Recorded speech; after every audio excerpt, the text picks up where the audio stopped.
we'll try that again. See what happens. All right.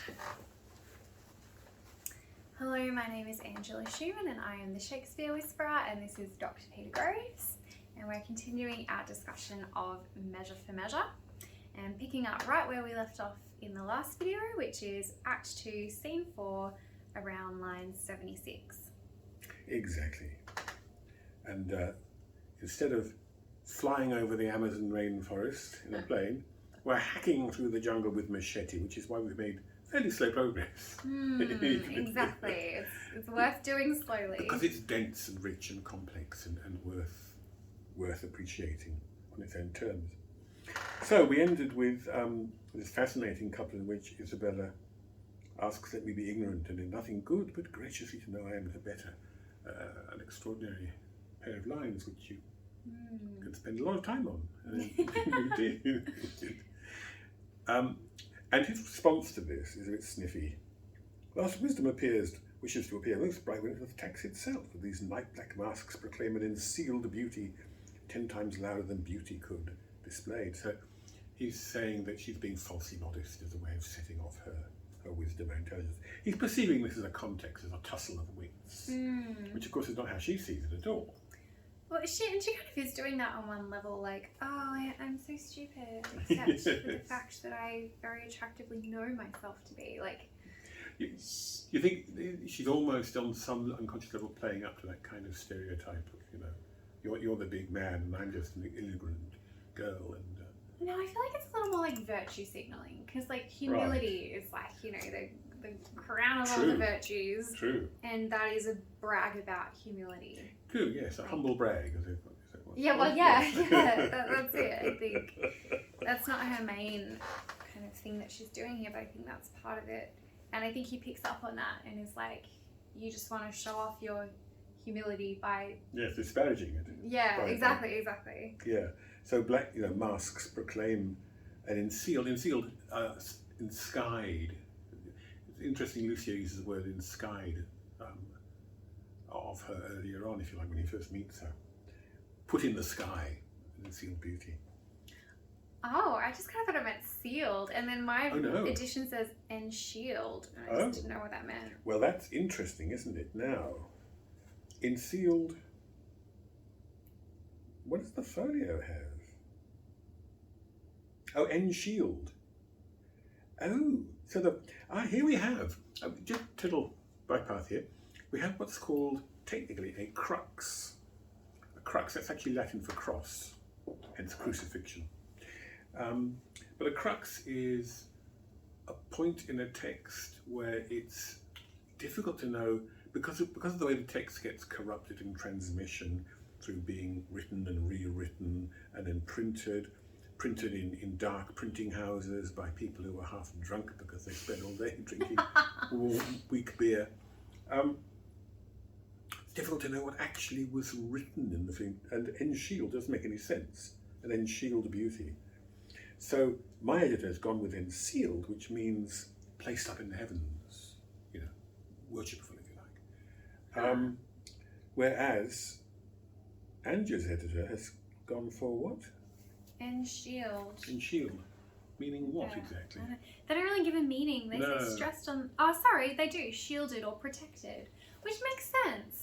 An enclosed beauty that you don't get to see because of her black mask. Oh, that's quite interesting, isn't it? And of course, we've been talking about the way she is enclosed and protected and cut off from the world, and hence rather naive and rather ignorant about sexual matters and interactions between people. That's actually quite interesting. And this concept, this motif of kind of a woman's beauty and virginity being, and kind of experience in awareness, I guess, being sealed up and closed up, comes again with like how the Duke visits Mariana in her walled garden. A moated grain. Yeah, exactly. Yes. And his kind of perverted fascination with the sort of interior space of women. That's right. Which I didn't mean as a euphemism. That's right. The walled garden, the hortus conclusus, was an image of enclosure and sequestration and so on. It goes back to the Song of Solomon. The garden enclosed is my sister, my spouse. A fountain shut up. That's right. A well sealed, a fountain shut up. And a lot of medieval love poetry is allegorical, in which the lover has to pierce the outermost defences of this garden, bypass all sorts of allegorical characters like disdain and danger and so on, in order to pluck the rose at the very centre of the garden. So there's a lot of ideas lurking behind this, and she says in the play itself, in Mariana, in her moated grange. So I think in Shield works. In Shield works very well. Well there, yeah. In Sealed, yeah, I don't know why in Sealed, because he's talking about this inspiring desire, isn't he, rather than adoration. Yeah. So again, my editor loses and Angela's wins. Well done, Arden 3. Yes, that's right. Is yours Arden 2? Arden 2. He's the There you person who had that silly typo Oh, is this? corrected. No, don't get No, it. this is J.W. Lever. Of course. Wow. Alright. So, but mark me, he says, pay attention, sit up straight. To be received in plain, I'll speak more gross. Your brother is to die. So, in other words, so you can't pretend not to understand what I'm saying. I will speak more coarsely, more unambiguously. Beat about the bush. A bit out of the bush. And it's going to be coarse if what he's saying is actually demanding that you sleep with him, obviously. Difficult to be subtle about that. Your brother is to die. So it's a wonderful response, isn't it? Mm-hmm. Does she say so, or does she say so? Not meaning, oh, okay, who cares, yeah. But rather, what's your point here? Because we already know this, we established this 2 meetings ago. Yeah, like... What are you getting at, Jack? Yeah. And his offence is so, as it appears, accountant to the law upon that pain. So in other words, he's legally condemned to die. True, she said. said. So she's waiting for him to get to the point, isn't she, I suppose? Yeah. And now, again, he said he was going to speak more gross, but he's still the lawyer, and he still slips into this. He's kind of saving his ass, isn't he? In a way, he's still talking in hypotheticals, in plausible deniabilities. Yeah, you're right. It's like he's a little bit unnerved. Like, so, okay, do you want me to spell it out for you? Yes. And she's just like, yep, go. And now he's got the spotlight and the stage and the microphone. Yes. And he's like, well, okay, so say that, like, I mean, just pretend he just hides again behind all of Exactly. this. Well, he can't help thinking like a lawyer. Again, apologies to lawyers. There are lots of nice lawyers. But he can't help reverting to this hypothetical set of propositions where he's not actually responsible for anything. He can't be held to account for anything he says. Admit no other way to save his life. As I subscribe not that is, I'm not actually saying this is the case, I'm just saying let's pretend, nor any other, but in the loss of question, in other words, for the sake of argument, essentially, that you, his sister, finding yourself desired of such a person who's credited with the judge or a great place, could fetch your brother from the manacles of the all-binding law. Dancing. Quite the sentence. And I know, and he's dancing around this as though she wouldn't actually be able to see rather clearly who was, Yeah, he's weirdly like So still a little bit scared of her. it's a more learned equivalent of, I'm just asking for a friend, you understand? Yeah, it is, isn't it? And that there were no earthly means to save him, but that either you must lay down the treasures of your body. Very interesting phrase, isn't it? The treasures of your body. This is a very patriarchal view of women as possessions, as things to be kept and guarded and maintained and traded and so on. To this supposed, or else to let him suffer. This hypothetical person. It's kind of horrible, but it's funny guy. at the same time. What would you do, he says. I never realised that was all the one sentence. Yeah, I know. That's like... He's a lawyer. Yeah. That's like, what, 10 lines. Exactly. And this amusingly is just after he said, "I'll speak more gross." Yeah. If this is speaking grossly, wow. And her response, well, again, I think I'll deliver this over to. Oh, okay. This is classic, and this is a much more famous one where a lot of people have noticed what's going on here. Yes. So he says, "What would you do?" And she says, "As much for my poor brother as myself. That is, were I under the terms of death, the impression of keen whips I'd wear as rubies, and strip myself to death as to a bed, that longing have been sick for, ere I'd yield my body up to shame." So, if I asked my undergrad class, what kind of imagery are we finding? I think the response would be there's a lot of kinky sexual imagery going on there. Very much so. The impression of keen whips I'd wear as rubies. I'd strip myself as to a bed that longing has been sick for, yield my body up to shame, blah, blah, blah.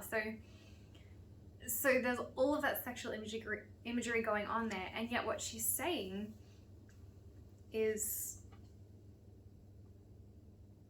is she just saying, "I'd rather die than..." Oh yes, she's saying, sex. "Or suffer torments." King whips her. She's again imagining herself in a slightly romantic way as a medieval female martyr, or again somebody who's refused to marry the Roman governor, and therefore she'll be whipped and flogged and all sorts of nasty things will be done to her, and she'll die, but she'll die virtuous and intact and whole. Yes, thank you. That's the split in her language. It's like, I'd rather die than sleep with anyone, and yet her language is so hyper sexualized. Absolutely is. That there's this weird, again, this split in her consciousness. Yes, that's so true. It's very interesting. Strip myself to death as to a bed. Well, death, you don't think of death as a lover, but of course there's a famous medieval and early modern topos. Google image Death and the Maiden. There are lots of images of death, if you like, trying to ravish a young girl, and it's a kind of image of the way death is indiscriminate and it takes everyone, like the dance of death. But it's rather gruesome, and there are lots of contemporary images of that at the time. Isn't that, I can't remember if it's Donne or Keats, but one of those poets he's like trying to get this woman into bed, and he's like, well, when you're dead, like the worms will get to feed. Oh, you're thinking Marvell. Marvell, okay, yes, yeah. That's right. Then worms shall try that long preserved virginity, and your quaint honour turn to dust, and into ashes all my lust. Yeah. So there's this idea that like worms will get to have your body. So this weird idea of like death, a kind of sexual relationship with death. So therefore, just have sex with me first. Well, yeah, I know, but then it's postulating this slightly perverted and weird and kind of icky relationship between death as a sort of disgusting monster and the young girl. And of course Shakespeare draws on this very famously in Romeo and Juliet. So Romeo says, for example, about Juliet in the tomb, "Shall I believe that unsubstantial death is amorous, and that the lean abhorred monster keeps thee here in darkness to be his paramour?" Wow. Yeah. Pretty explicit. Yeah, it really is. Far out. And so I think that's at the back of her mind here. Yeah. Death is going to ravish her. Yeah. So, just reinforcing what you're saying about the weirdly sexualized quality of this speech.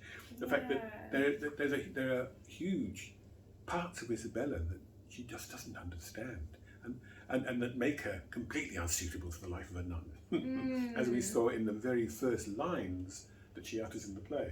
And here we're getting more of a view of the fact that she's a kind of, warm, sensual being, and this is an important part of her. And that she doesn't know what to do with, and she doesn't know how and to integrate doesn't like know it's Angelo. there. Yeah. Doesn't know it's there.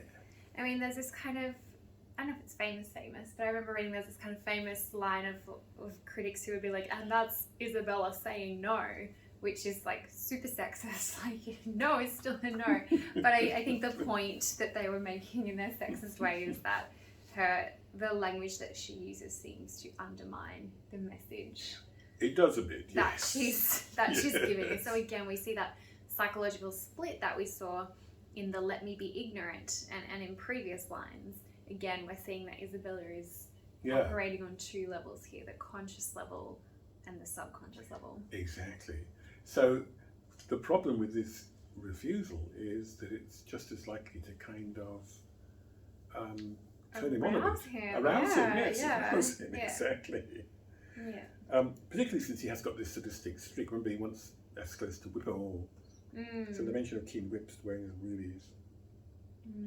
I wonder if it's relevant that, according to Proverbs, a virtuous woman is above rubies. I don't know. Well, possibly, because again, that's the idea of her kind of virtuous, saintly martyrdom. Exactly. Yeah, but I mean, and all this is plugging into some fascinating sort of areas of thought about the sort of ambiguity of martyrdom. That was often sexualized in paintings. You know, if you wander around Rome or somewhere and go pop into various galleries, you'll see so many martyrdoms that are kind of weirdly sexualized. The most famous of all is St. Sebastian, of course. He was a kind of gay icon, you know.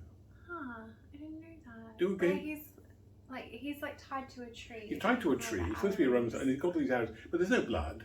It's all fairly. It's not gross or anything, and he's obviously there as a sort of object of desire, particularly of male desire. Weirdly, I mean, of gay male desire. Interesting. I'll have to. And all that stuff about St. Agatha and her breasts being cut off, and St. Catherine and her wheel.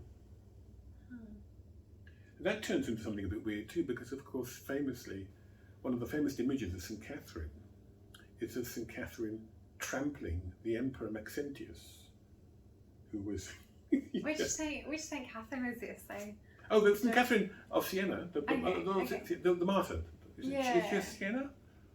The one who has a wheel, the Catherine's wheel. She's martyred on a wheel for not marrying the Emperor Maxentius. And so she's represented in lots of images. Again, Google image it. St. Catherine trampling the Emperor Maxentius, which is a bit S&M and a bit weird. Yeah. It's weird that artists go for this.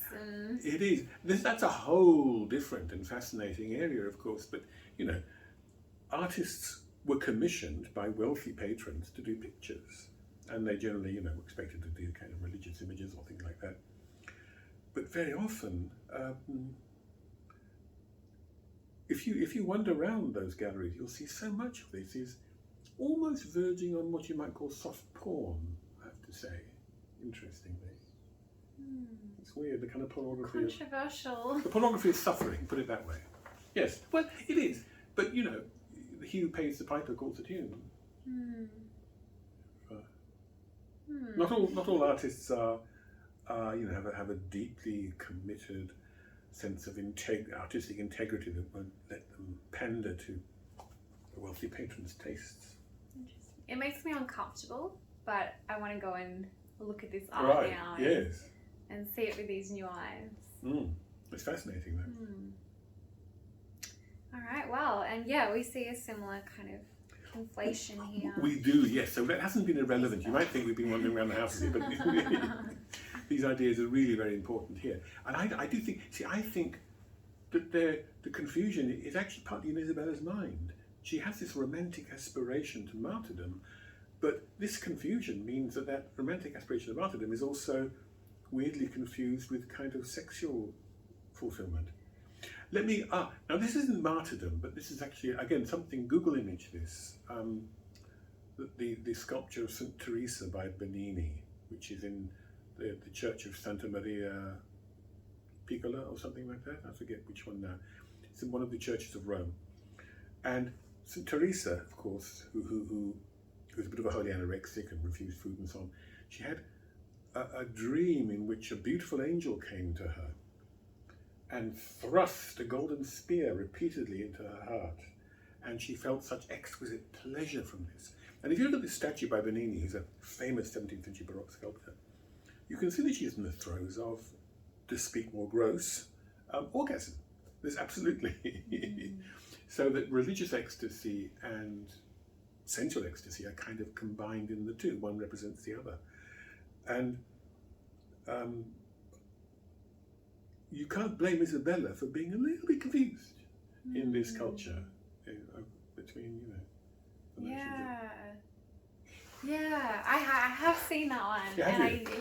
It's a marvellous image. Yeah, it's definitely there. Oh yeah. Which I mean, she's a nun, and nuns are the brides of Christ. So you've got to wonder how he got his model to get that expression. Well. However, that's completely off topic. No, we won't go there. Interesting. Yes, exactly. There are some fascinating ideas here. And must your brother lie, says Angelo, rather sort of flatly. It's difficult now how he responds to this. I mean, you know. He doesn't notice he doesn't pick up on the double language. He's just like, so he's saying no, then he's going to die, that's that. There's nothing in the language that he does. I mean, obviously if you're an actor, you might want to suggest something, but no, there's nothing in the language there. Isabella, and 'twere the cheaper way. Better it were a brother died at once, and a sister, by redeeming him, should die forever. Redeeming them, of course, is an interesting word to use there, isn't it? Because because it suggests Christ's redemption of mankind. Yeah, and that's a spiritual thing as opposed to a bodily, physical thing, which is what she'd be doing for his brother, saving his body. That's right. She acts like she's speaking as though she's Christ saving his soul. Yes. But in fact, she'd be redeemed, because redeem, of course, also has that mundane meaning. You redeem a coupon or something like that. And that's what she'd be doing here, because her body then becomes a fungible item to buy her brother's life. But the ambiguity is interesting. And even that, then the sister by redeeming him should die forever. The forever is referring to the soul. Like, yes. Excuse me, if she loses her soul, then she's gone for eternity. Yes, exactly. Better to lose the body than the soul, as she has said. That's right. Were you not then as cruel as the sentence that you have slandered, sir? Says Angelo, again, being very sneaky and sly and trying to trip her up. Yes, very much so. And her answer is marvellous, I think. And again, a couple of metrical points here, because it's really important. You know, when Shakespeare writes, he writes meter, rhythmical structure into the lines. It's very often as a pointing to the actor how to speak this. And this is very clear. First of all, there are two things in the first line. I'll just spend 5 minutes on this because it's really worthwhile. Ignominy and ransom and free pardon, she said. Now, ignominy, that's a headless line. It's missing the first offbeat. So instead of going ba-dum, ba-dum, it's going dum, ba-dum, ba-dum. So it's quite a little shock. It's a button-holding thing. Because the point is that she is trying to get across to him a clear distinction which he doesn't seem to have grasped. So she's being very earnest and she's speaking rather kind of powerfully here. So she's using these surprising forms, ignominy and ransom, and then free pardon is what we call a swap, where the beat shifts one position forward. So if it were purely regular, she'd say freely pardon, umti bumti, bumti bumti. But instead, and free pardon, we're forced to accent the free precisely because it's bang up against pardon now, due to the swap. So again, she's emphasizing free pardon. And again, the next line also has a headless, it's also headless. So R gets a real kick, R of two houses. You see again, that there's a swap there, forcing two. Otherwise, two distinct, two completely different. She's being as clear and as emphatic and as direct as she possibly can. Do you mean as opposed to if it said like R of houses two? Oh yes, exactly. That would be more boring and more obvious, and it wouldn't put exactly nicely suggested. Yes. But you can't say R of two houses. No. You have to say R of two houses. Yes, you've got to bang that two. Heavy. Otherwise, it doesn't count as a beat, and if it doesn't count as a beat in the line. You see, Shakespeare writes a line where he knows that the actor has to get it into a metrical shape, 5 beats, and they know that they've got to do certain things to it if that's to work. Otherwise, they're reading prose. And Shakespeare doesn't write, well, he writes prose, but not here. So we're talking about 5 beats. Yes. R of two houses. Lawful mercy is nothing kin to foul redemption. That word redemption is actually 4 syllables, of course, at the end too, just to stretch it out. Foul redemption. So she's making as clearly and as earnestly and as eagerly as possible this distinction to her, and it's all written into the rhythms of her speech. No effect, of course. And again, he's like a lawyer. He's like a barrister cross-examining somebody. He's always picking on what she said and trying to kind of put a wedge in, or catch her up, or trip her over in a contradiction. You seemed of late to make the law a tyrant, and rather prove the sliding of your brother a merriment than a vice. That's going back a bit, of course, to the first interview, isn't it? Of late. Yeah, and he's twisting it against her. So Yes. she was like, you know, it's not so bad that he fornicated, but don't kill him. To kill him would be worse than fornication. So he's like, oh, so killing is worse than fornication. So then you will fornicate in order to save him. He's turning it back on her. Absolutely. Absolutely. Nasty man. Oh, God, yes. Oh, pardon me, my lord, it all falls out to have what we would have. We speak not what we mean. Again, she's still not playing games with him, really, at this stage. She's being earnest. He's not being earnest at all. Everything he says is a trap or a snare or a punch, if you like. He's just out to... He's cross-examining her, I think that's the best way of putting it, isn't it? Yeah. Something to excuse the thing I hate for his advantage as I dearly love. So she's actually being honest here. Yeah. And of course, that's probably fatal with someone like Angelo. But notice his track now, you see. He's like a snake. He's like the serpent in the garden. He's so clever. And she's on the back foot now. He's winning this time. That's right. Now he suddenly changes tack. Oh, we are all frail, you know. Sympathising with her. And of course, you can see where this is going. Yeah. Else let my brother die, if not of theory, but only he own succeed thy weakness.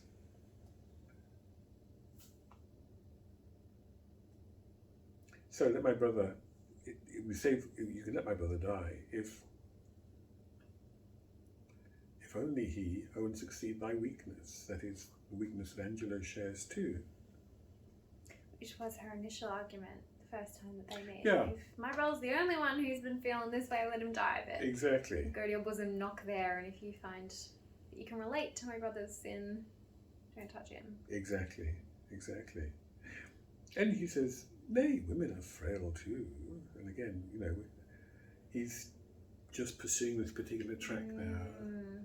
Let your frailty go its normal way, because, you know, that's... Isabella says, as the glasses when they view themselves, which are easily broke as they make forms. Glasses mirrors, obviously. It's interesting that she talks about women not in the first person, but in the third person. Yeah, women can be really frail. They are this and that and the other, like not we. Yes, and absolutely so. And in regard to that, she talks about the glasses when they view themselves, because a lot of moral knowledge and example was represented, especially to the ignorant, to the illiterate, in what were called emblems, which are visual representations.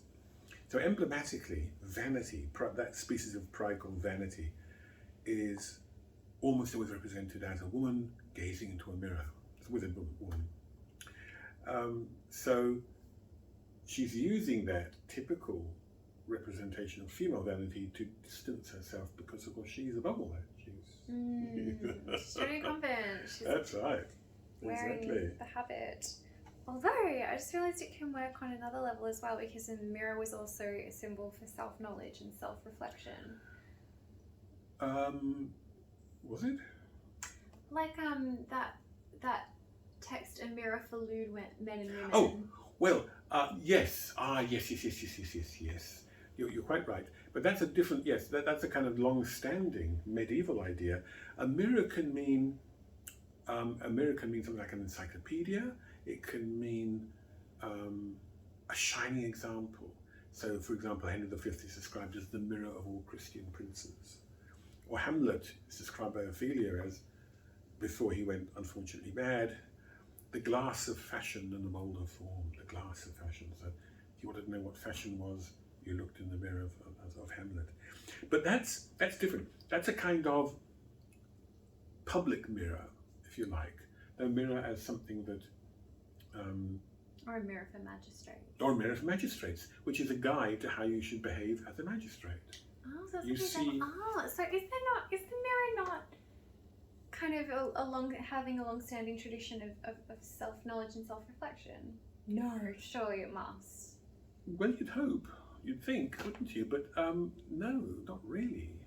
Mirrors are fascinating. They're also, of course, portals to the other world, if you like, which is an ancient idea.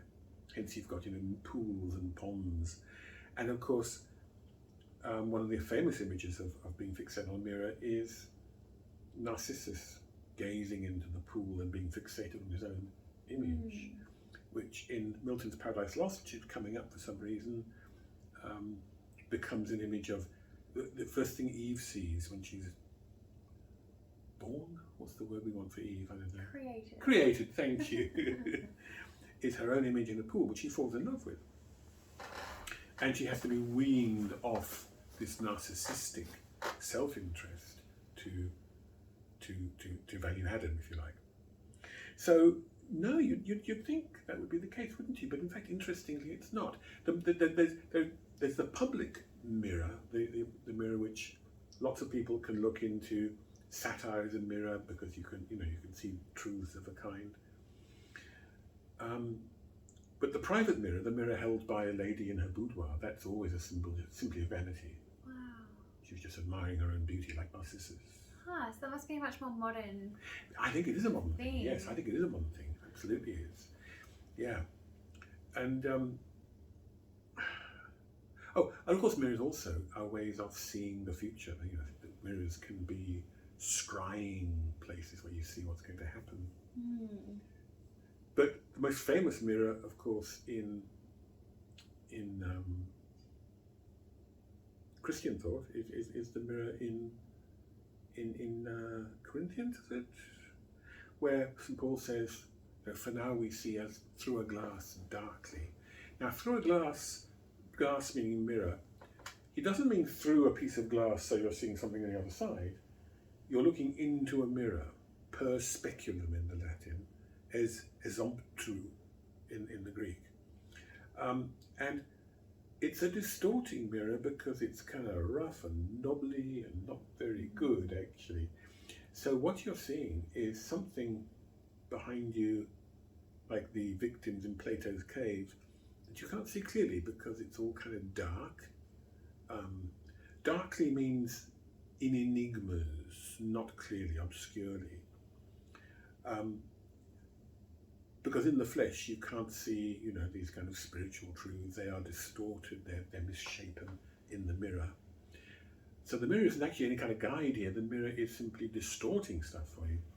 And only when you're dead, face to face, can you turn and see the reality without the intervening, distorting mirror that you imagined. So, in other words, what he's saying is that people in the flesh can't understand mysterious truths of religion. It's only when they're dead, and they can actually, as souls, they can perceive them when they clear the flesh. Wow. Yes. Lobby. There you go. There you go. Never would have guessed. Right. That they never made that connection. No, they didn't. Well, I suppose maybe the idea was you looked in the mirror, all you ever saw was your external self to admire or be appalled by or something. Yeah, or maybe because mirrors weren't very as No, common. well, So the practice of self they weren't terribly common. stuff is not associated with that rare time where you get to see a mirror. I don't know. They weren't very common, and of course they were technologically, rubbish on the whole until certainly I think in the 16th century mirrors began to improve and to be made of glass and to have, silver backings, so that a steel mirror is still not very. It's like sort of a grainy image, or not very good, old-fashioned, camera or video or something. Fascinating. Yeah. Wow. I have certainly learned a lot in this session. I hope you have. We wandered a little off the topic there. Oh, true. I think we 35 minutes. So we should probably stop there. Yeah. Sorry about that, but look, I think it's all relevant. Well, yeah, it is. Oh, yeah, I was going to suggest that Isabella was making a reference to like self. Oh, the glasses when they. That's right. Introspection. That's Yeah, it. that's right. I was like, it could be in vanity or it could be in introspection, but no, meaning being not valid. That's right. I wonder if my That's edition made a footnote. Nope. No. Okay, so 125. We'll Pick up next time. Yes. Well, I told you it was complex, and we hadn't needed our machetes.